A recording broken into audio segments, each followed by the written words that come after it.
நான் சொல்றேன். ஊருக்குள்ள சொல்ற நீ எதுக்கா சொல்ற? ஊருக்குள்ள சொல்றதாப்பா நான் சொல்றேன். ஊருக்குள்ள சொல்றத நீ எதுக்குப்பா சொல்ற? அப்ப அவன் நிறுத்த சொல்ல நான் நிறுத்துறேன். அவங்க கிட்ட போய் நான் எதுக்கா நிறுத்த சொல்லணும்? அப்பா தெரியாம சொல்லிட்டேன்ப்பா. ஆமா, இப்ப எதுக்கு ஏத்த இறக்கமா பேசுற? என்ன பைத்தியம் நினைச்சியா? உன்னைய போய் அப்படி நினைப்பனாப்பா? அப்ப நீ பைத்தியம் தானே? ஒரு குத்து மதிப்பா சொல்ல வந்தப்பா. குத்துக்கு மதிப்பு இருக்காடா? இருக்க. இந்த குத்துக்கு என்ன மதிப்பு? இந்த குத்துக்கு என்ன மதிப்பு? இந்த குத்துக்கு என்ன மதிப்பு? இந்த இப்ப நீ என்கிட்ட சொன்னிய ஒரு வருஷமா நான் அவளை லவ் பண்ணிட்டு இருக்கேன். ஒரு வருஷத்து போட்டோ தான் அதெல்லாம். ஒரு வருஷமா அவளை லவ் பண்ணிட்டு இருக்கேன் சொன்னியா இல்லையா என்கிட்ட? ஆமா, ஒரு வருஷமா தான். இப்போ அப்ப 6 மாசமா மீனா கூட என்ன பண்ற? 6 மாசம் எல்லாம் இல்லையே. எவ்வளவு மாசம் ஆச்சு? 4 மாசம். அதே மாதிரி. அப்ப 4 மாசமா என்ன பண்ற? புரியல. 4 மாசமா மீனா கூட என்ன பண்ற? 2 நாள் தானே ஆச்சு அவளை விட்டுட்டு. ஆமா. 4 மாசமா மீனா கூட என்ன பண்ண? நான் சேட்டிங் தான் பண்ணிருந்தேன். ஹலோ மீனா. சொல்லுங்க மேடம். கேக்குதா?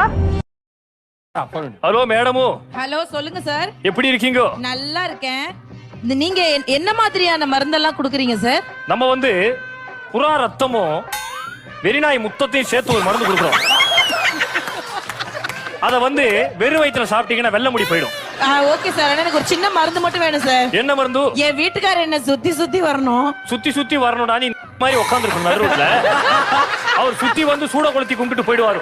அதான் சார், அவர் என்ன மட்டும் நினைக்கணும், என்கிட்ட மட்டும் பேசணும், என்ன மட்டும் காதலிக்கணும், எனக்கு மட்டும் எல்லாம் தரணும். அதுக்கு ஒரு மருந்து இருக்கு. சொல்லுங்க சார். கொசு கோமியத்தை எடுத்து மண்புழு இருக்குல்ல, மண்புழு மண்டையில மசால் வடை போட்டு கொடு. விரும்பி விரும்பி உன்னை திரும்பி திரும்பி வருவாரு சார். கொசு எப்ப சார் கோமியம் போடணும்? கொசுவுக்கு கொலஸ்ட்ராலே இருக்கு, உனக்கு தெரியாது. அடுத்த கொடு.